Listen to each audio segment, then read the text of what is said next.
ఇక డీటెయిల్స్ చూస్తే హైదరాబాద్ పాత బస్తీ గౌలీపుర డివిజన్ శ్రీరామ్ నగర్ కాలనీలోని మాతృశక్తి విశ్వ హిందూ పరిషత్ ఆధ్వర్యంలో ప్రముఖ్ లక్ష్మణాచారి జిల్లా సంయోజిక్ శ్వేత గోల్పాండే ఆధ్వర్యంలో పారిశుద్ధ్య కార్మికులకు సన్మానం చేశారు. ప్రతి సంవత్సరం ఇదే ఆనవాయితీని కొనసాగిస్తున్నామని తెలియజేశారు. 10 సంవత్సరాలుగా కుటుంబిషన్ యోగా శిక్షణ మెడికల్ క్యాంపులు మహిళలకు మాతృశక్తి సత్సంగ్ పేరుతో అనేక కార్యక్రమాలు నిర్వహిస్తున్నామన్నారు. ఈ కార్యక్రమంలో సరిత, శైలజ, సూర్యకుమారి, కవిత, లావణ్య, శివలీల మొదలగు వారు పాల్గొని విజయవంతం చేశారు.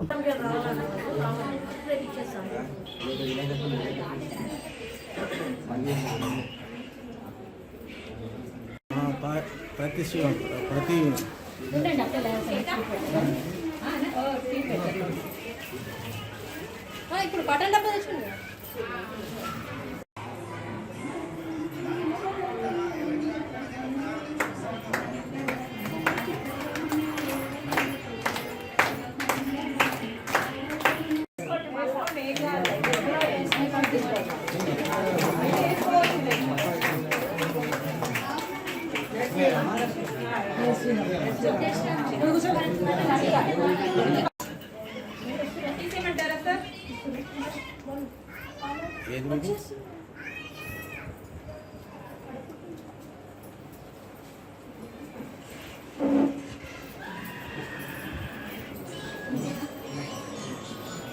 నా పేరు సావిత్రి.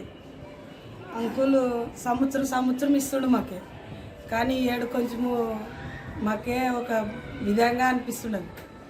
ఎప్పుడు అనిపిస్తున్నా అంకుల్ చేసే విధానం చూసుకొని, కానీ ఇది నా ఈ వేరేలో మాత్రానికి మాకు అందరూ ప్రాణం ఇస్తున్నారు. మాకు ఉన్ని లేకున్ని అందరూ చూస్తారు, మంచి చేస్తుంది మా అంటున్నాను. అదే మాకు సంతోషం అయిపోయింది. ఏరియాలో మాత్రానికి ఆ అంకుల్ ఉండేదానికి మాకు చాలా మేలు. ఏది ఆపత వచ్చినా కానీ వచ్చి ఏదో ఏరియాలో ఇంట్లో కానీ మాట్లాడగలుగుతాడు, ఏదన్నా కానీ మాట్లాడి మాకు సంతోషం అయితే ఉంది. ఇప్పుడు మళ్ళీ ఈ సన్మానం చేసినాక చాలా సంతోషం. లక్ష్మణాచారి గౌలీపుర వాస్తవ్యం శ్రీరామ్ నగర్ కాలనీ. ప్రతి సంవత్సరం పారిశుద్ధ్య కార్యక్రమాలకు సన్మానం చేయబడుతున్నది. గత 3 సంవత్సరాల నుంచి ఈ యొక్క కార్యక్రమం నిర్వహింపబడుతున్నది.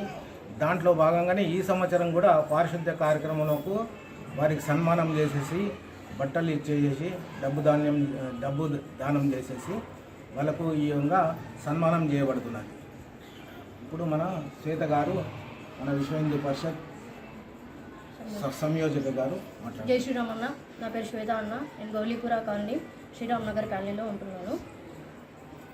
ఇక్కడ మనం ఏదైతే దుర్గంధాన్ని అనుభవిస్తున్నామో ప్రతిరోజు నీటిగా పరిశుభ్రతతో ఉండాలనే ఉద్దేశంతో ప్రతి సంవత్సరము కార్మికులకందరికీ, పారిశుద్ధ కార్మికులందరికీ మనం కూడా వాళ్ళకి ఏదన్నా గుర్తింపు ఇవ్వాలి, వాళ్ళని కూడా మనం గుర్తించాలి. సమాజంలో వాళ్ళు చేస్తున్నటువంటి ఒక మంచి పని ఏంటంటే ఉదయం లేవగానే రాత్రి పడుకునేంత వరకు చెత్త తీసుకెళ్ళి డంప్ చేస్తున్నాము.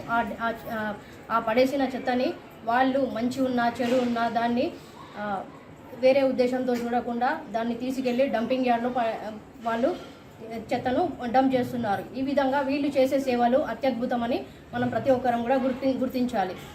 ఈ రకంగా మనము ప్రతి సంవత్సరము ఏప్రిల్, మార్చి